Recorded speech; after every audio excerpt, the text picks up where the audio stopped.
Top quality और consistent performance के लिए सिर्फ सिल्वर पंप नाम याद रखना। કરીએ તો 15 બ્રહ્મોસ મિસાઇલ છોડવામાં આવી છે અને તેને લઈને જ કેટલીક વિગતવાર માહિતી આપને આપી દઈએ કેવી રીતે આખો આ હુમલો થયો છે તે જોઈએ। પાકિસ્તાન પર કુલ 15 બ્રહ્મોસ મિસાઇલ છોડાઈ છે અને અલગ અલગ એર બેઝને તબાહ કરવામાં આવ્યા છે। જી હા, એમાં જે આંકડો છે તે 11નો છે।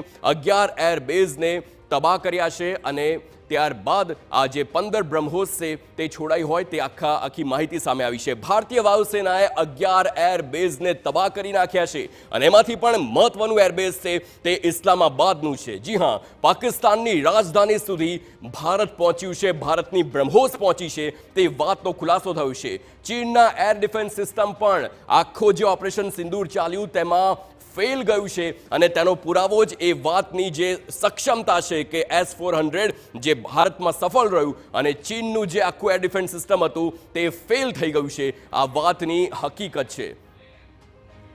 તો અમેરિકી મીડિયાએ પણ એ વાતની સ્વીકાર કર્યો છે કે ભારતે પાકિસ્તાનને ખૂબ અંદર સુધી પ્રહાર કર્યા છે। ઇસ્લામાબાદની પાસે રાવલપિંડીમાં ભારતના નૂન ખાન એર બેઝને નિશાન બનાવ્યું, જ્યાં ભારતના હુમલામાં મોબાઈલ કંટ્રોલ સેન્ટર નષ્ટ થઈ ગયું। નૂર ખાન પાકિસ્તાનનું મિલિટરી સેન્ટર ટ્રાન્સપોર્ટ હબ છે। આ જ યુનિટ પાકિસ્તાનના પરમાણુ હથિયારોની સુરક્ષાનું જોવે છે તે વાત પણ અહીં ખુલાસો થયો છે।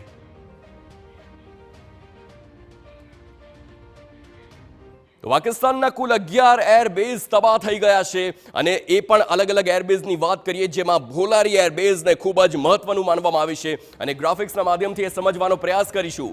ભોલારી એરબેઝ અને તેજ એરબેઝ જ્યાં રડાર સિસ્ટમ છે અવેક્સનું વિમાન હતું તે તબાહ થઈ ગયું છે અને 4 બ્રહ્મોસ મિસાઇલ ત્યાં છોડવામાં આવી હતી એ વાતનો સ્વીકાર ખુદ પાકિસ્તાને કર્યો છે।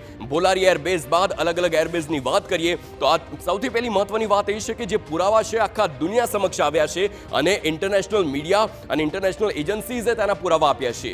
નૂર ખાન એરબેઝ જે ઇસ્લામાબાદથી સૌથી નજીકનું એરબેઝ માનવામાં આવે છે અને કરાચીનું આ એરબેઝ છે ત્યાં પણ મોટા પ્રમાણમાં નુકસાન થયું છે અને જે તેમનો મિલિટરી હબ હોય એ નૂર ખાન એરબેઝને માનવામાં આવે છે અને ત્યાં પણ હુમલો કરવામાં આવ્યો હતો। આ સાથે જ રહિયાયર ખાન એરબેઝ એ પણ ખૂબ જ મહત્વનું એરબેઝ છે કારણ કે પરમાણુ હુમલાની વાત કરતું પાકિસ્તાન એક તરફ અલગ અલગ દેશો પરથી એ હથિયારો ખરીદે છે અને અલગ અલગ એરબેઝમાં પૂરા પાડતા હોય ત્યારે 11 કુલ એવા એરબેઝ છે જ્યાં પાકિસ્તાનને ભારતે નુકસાન પહોંચાડવામાં પૂરેપૂરી સફળતા મળી હોય। આ સાથે જ શબાઝ એરબેઝને પણ ખૂબ જ મહત્વનું ત્યાં માનવામાં આવે છે કારણ કે અલગ અલગ એરબેઝમાં તેમના F-16 હોય, GF-17 હોય, સાથે જ અલગ અલગ જે વિમાનો છે જેને કાર્ગો વિમાન પણ કહી આર્મીના તે તમામ ત્યાં રહેતા હોય અને તેવી સંજોગોમાં જ્યારે એરબેઝ પર હુમલો કરવામાં આવતો હોય તો ખૂબ જ મોટું પ્રમાણમાં નુકસાન જે પાકિસ્તાનને અત્યાર સુધી થઈ ગયું છે।